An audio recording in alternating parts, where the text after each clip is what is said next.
जानकी वल्लभ विजयते। नमो राघवाय। आज से हम सुंदरकांड प्रारंभ करने जा रहे हैं। गोस्वामी जी सबसे पहले परमेश्वर श्री राम जी की स्तुति करते हैं। उन्हें शांत, सनातन, अप्रमेय, निष्पाप, मोक्ष रूप परम शांति देने वाला बताया गया है। उनकी दिव्यता को इस प्रकार स्थापित किया गया है कि ब्रह्मा, शिव और शेषनाग भी उनकी निरंतर सेवा करते हैं।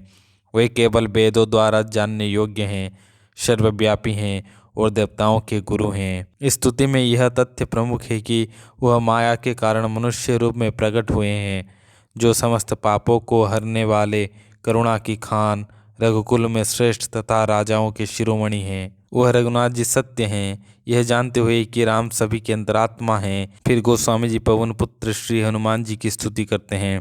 उनके वर्णन अतुलनीय बल के धाम, स्वर्ण पर्वत के समान तेजस्वी शरीर वाले, राक्षसों के जंगल को भस्म करने वाली अग्नि के समान, ज्ञानियों में अग्रगण्य और समस्त गुणों के निधान के रूप में स्तुति करते हैं।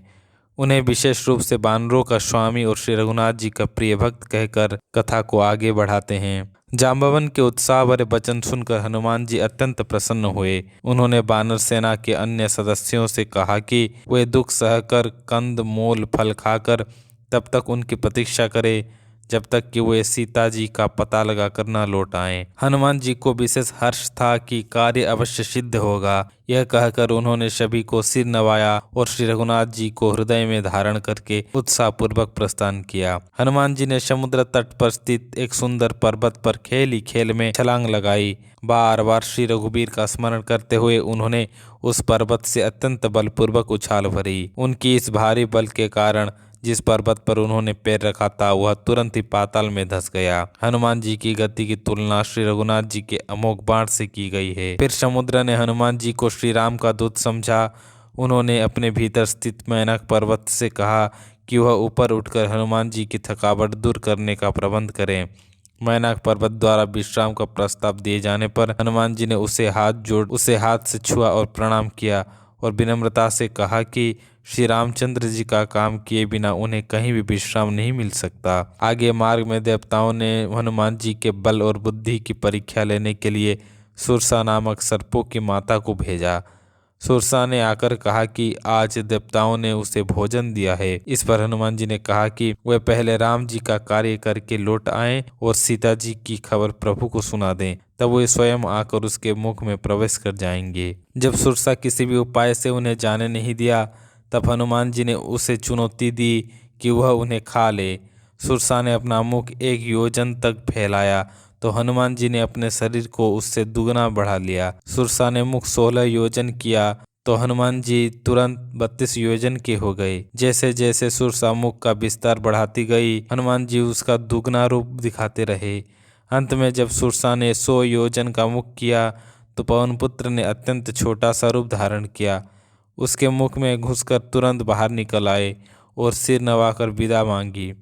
सुरसा ने संतुष्ट होकर कहा कि उसने देवताओं द्वारा भेजे जाने का उद्देश्य जो हनुमान जी के बुद्धि बल का भेद पाना था उसको पूरा कर लिया है और उन्हें आशीर्वाद दिया कि वे बल बुद्धि के भंडार हैं और राम जी का सारा कार्य अवश्य करेंगे। हनुमान जी के आगे बढ़ने पर उन्हें समुद्र में रहने वाली एक निशाचरी यानी राक्षसी मिली।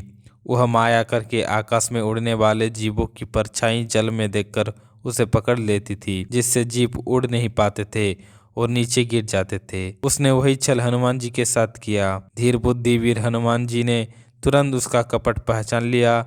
उसे मारकर समुद्र के पार गए। समुद्र पार करके हनुमान जी ने वन की शोभा देखी। समुद्र पार करने के बाद हनुमान जी ने नाना प्रकार के फल फूलों से युक्त वृक्षों और पक्षियों पशुओं के समूह को देखकर मन में हर्ष अनुभव किया। सामने एक विशाल पर्वत देखकर उन्होंने भय त्याग कर उस पर तुरंत छलांग लगा दी। पर्वत पर चढ़कर उन्होंने सामने लंका नगरी देखी। इस संदर्भ में शिव जी पार्वती से कहते हैं कि यह हनुमान जी का बल नहीं है बल्कि प्रभु राम का प्रताप है जो काल को भी खा जाता है। लंका अत्यंत ऊंची थी जिसके चारों ओर समुद्र था और उसका सोने का परकोटा अत्यंत तेजमय प्रकाश कर रहा था। लंका के भव्यता का वर्णन करते श्री तुलसीदास जी कहते हैं, सोने का परकोटा विचित्र मणियों से जड़ा हुआ था। नगर के भीतर बहुत से सुंदर सुंदर घर थे। चौराहे, बाजार, सुंदर मार्ग और गलियां सुसज्जित थी। नगर में हाथी, घोड़े, खच्चरों, पैदल सिपाहियों और रथों की संख्या अनगिनत थी। अनेक रूप वाले अत्यंत बलवान राक्षसों के दल और सेना वहां पहरा दे रही थी। वन, बाग, उपवन, फुलवाड़ी, तालाब, कुएं और बावलियां सुशोभित थी। मनुष्य, नाग, देवताओं और गंधर्वों की कन्याओं का सौंदर्य मुनियों के मन को भी मोह लेने वाला था। कहीं पर्वत के समान विशाल शरीर वाले मल्ल पहलवान गर्जना कर रहे थे और अखाड़ों में भीड़ एक दूसरे को ललकार रहे थे। भयंकर शरीर वाले करोड़ों योद्धा अत्यंत सावधानी से नगर की चारों दिशाओं में रखवाली कर रहे थे। नगर के असंख्य रखवालों को देखकर हनुमान जी ने विचार किया कि उन्हें अत्यंत छोटा रूप धारण करके रात्रि के समय नगर में प्रवेश करना चाहिए। उन्होंने मच्छर के समान छोटा रूप धारण किया और नर रूप से लीला करने वाले भगवान श्री रामचंद्र जी का स्मरण करके लंका की ओर चले। लंका के द्वार पर लंकिनी नाम की राक्षसी रहती थी। उसने हनुमान जी को बिना आज्ञा जाते देखकर टोका और कहा कि सारे चोर उसके आहार हैं। इस पर महाकपि हनुमान जी ने उसे एक घूंसा मारा, जिससे वह खून की उल्टी करते हुए पृथ्वी पर गिर पड़ी। संभल कर उठने पर लंकिनी डर के मारे हाथ जोड़कर विनती करने लगी। उसने बताया कि जब रावण को ब्रह्मा जी ने वर दिया था, तब ब्रह्मा जी ने ही उससे राक्षसों के विनाश का यह चिन्ह बताया था। जब तू किसी बानर के मारे जाने से व्याकुल हो जाए, तभी तू राक्षसों का संहार हुआ जाना लेना। लंकिनी ने हनुमान जी को देखकर खुद को धन्य माना कि उसने श्री रामचंद्र जी के दूत को नेत्रों से देखा। लंकिनी ने हनुमान जी से कहा कि स्वर्ग और मोक्ष के सुख भी एक क्षण के सत्संग के सुख के बराबरी नहीं कर सकते। उसने हनुमान जी को आशीर्वाद दिया और प्रवेश करने की अनुमति देते हुए कहा, अयोध्यापुरी के राजा श्री रघुनाथ जी को हृदय में रखे हुए नगर में प्रवेश करके सब काम कीजिए। हे हनुमान, यह सुनिश्चित करते हुए कि राम कृपा से विष भी अमृत हो जाता है, शत्रु मित्र बन जाता है और समुद्र गाय के खुर के बराबर हो जाता है। हनुमान जी ने अति लघु रूप धारण किया और भगवान का स्मरण करके नगर में प्रवेश किया।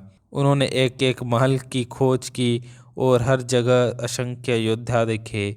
वे रावण के महल में भी गए, जो अत्यंत भव्य था। उन्होंने रावण को शयन करते हुए देखा, लेकिन सीता जी वहां नहीं दिखाई दी। लंका में रावण के महल से आगे बढ़ते हुए हनुमान जी ने एक ऐसा महल देखा जो श्री राम जी के आयुध के चिन्हों से अंकित था। उस महल की अनुपम शोभा थी और सबसे अधिक हर्ष की बात यह थी कि वहां नवीन तुलसी के पौधों के समूह लगे थे।